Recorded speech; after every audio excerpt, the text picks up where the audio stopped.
estamos acá, ¿no? Y hemos hablado de las enfermedades no infecciosas. Vamos a pasar ahora a hablar de las enfermedades infecciosas, justamente aquellas que son ocasionadas por agentes patógenos, ¿no? Uno de los pioneros en cuanto a las enfermedades infecciosas es el señor Robert Koch. Él nos dejó algunos postulados que hacen referencia sobre la importancia de las enfermedades infecciosas, ¿no? Estos 4 postulados que vamos a ver acá me explican cuáles son, digamos, las características, ¿no? A tener en cuenta para una enfermedad infecciosa.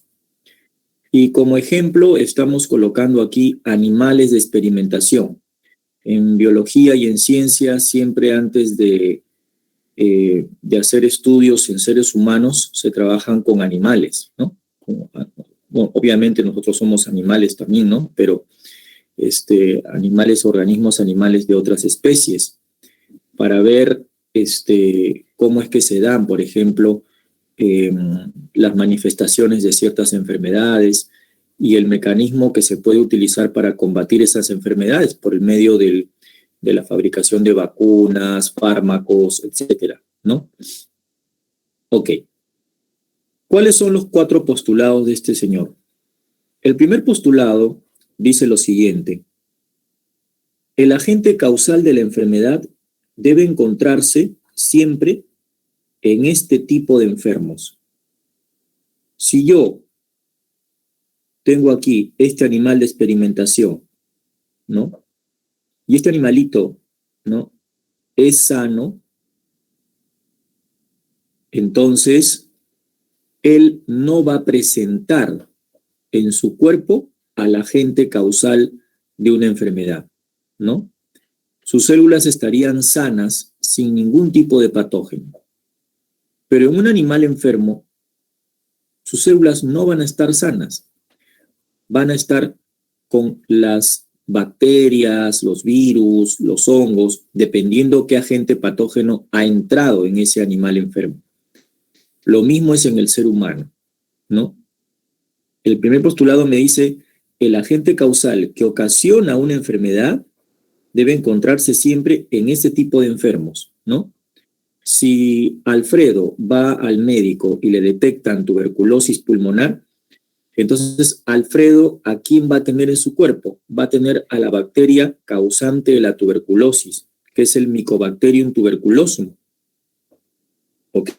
No va a tener otro agente patógeno, va a tener ese que le causa esa enfermedad.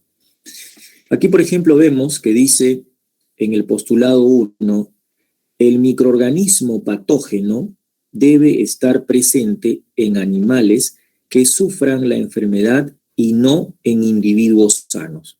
Creo que está bien claro esto, ¿no es cierto? En los laboratorios de microbiología se trabajan bastante con instrumentos, ¿no?, que se usan para preparar medios de cultivo, ¿ya? Y un medio de cultivo es una preparación a base de nutrientes. ¿Qué nutrientes? Le podemos poner glucosa, aminoácidos, un agar, que es un polisacárido para darle solidez al medio de cultivo. Le podemos colocar minerales. O sea, es como una receta de cocina.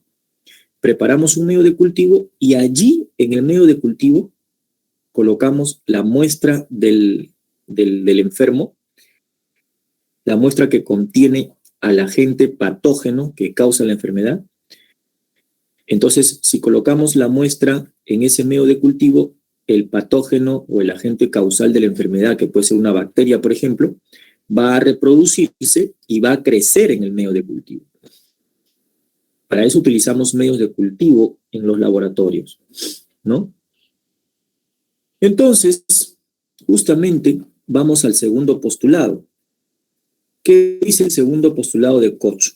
Dice: el germen debe cultivarse en estado puro y mantenerse en traspasos sucesivos en el laboratorio, en forma indefinida. Quiere decir que yo voy a sacar una muestra de este animal enfermo, lo voy a sembrar acá, en este medio de cultivo, que es un platito de vidrio que se llama placa Petri, que contiene al medio de cultivo. Voy a sacar una muestra de este animal enfermo y la voy a poner acá. Y obviamente, si el animal está enfermo, esa muestra va a tener a la bacteria, por ejemplo. Y la bacteria se va a reproducir aquí y va a formar colonias. Las colonias son grupos de bacterias. Entonces, quiere decir que este agente patógeno está cumpliendo con el segundo postulado de Koch. Puede crecer en este medio de cultivo que yo le estoy dando. ¿De acuerdo? Entonces, ¿qué cosa voy a obtener? Voy a obtener colonias del patógeno en el medio de cultivo. ¿Ya? Este medio de cultivo se prepara en condiciones estériles para que el microorganismo crezca él solito. ¿De acuerdo? Y de esa manera ya lo puedo estudiar, lo puedo enfocar al microscopio, lo puedo ver, qué tipo de microorganismo es. Eso significa aislar al microorganismo, aislarlo, ¿de acuerdo? Y lo puedo traspasar a otro cultivo puro. Y de ese cultivo puro lo puedo traspasar a otro cultivo puro. Y así sucesivamente. Puedo tener varios cultivos puros con ese germen o ese microorganismo que causa la enfermedad a este animalito. Entonces, en el segundo postulado dice así, aquí, ¿no? Aquí te han puesto en la diapositiva. El microorganismo debe ser cultivado en un cultivo puro fuera del cuerpo del animal. Eso es lo que estoy haciendo. Debe crecer en el medio de cultivo. Pero hay gérmenes, ¿no? Como ciertas bacterias que no les gusta los medios de cultivo y no crecen. Son exquisitos, ¿no? Por ejemplo, el Mycobacterium leprae no cumple con este segundo postulado, no crece en un medio de cultivo. El otro es el de la sífilis, ¿no? El que causa la sífilis, ¿no? Es el Treponema pallidum. Es una bacteria que tampoco crece en medio de cultivo, ¿no? Por ejemplo. Entonces, la Bartonella que causa la enfermedad de Carrión, tampoco crece en medio de cultivo. Entonces, de esa manera, ¿no? Hay algunos gérmenes o microorganismos que no crecen. Entonces, no cumplirían con el segundo postulado de Koch. El tercer postulado de Koch dice lo siguiente. El microorganismo debe reproducir la enfermedad en animales de experimentación. Debe ser aislado de sus lesiones y mantenerse, ¿no? Creciendo en un cultivo.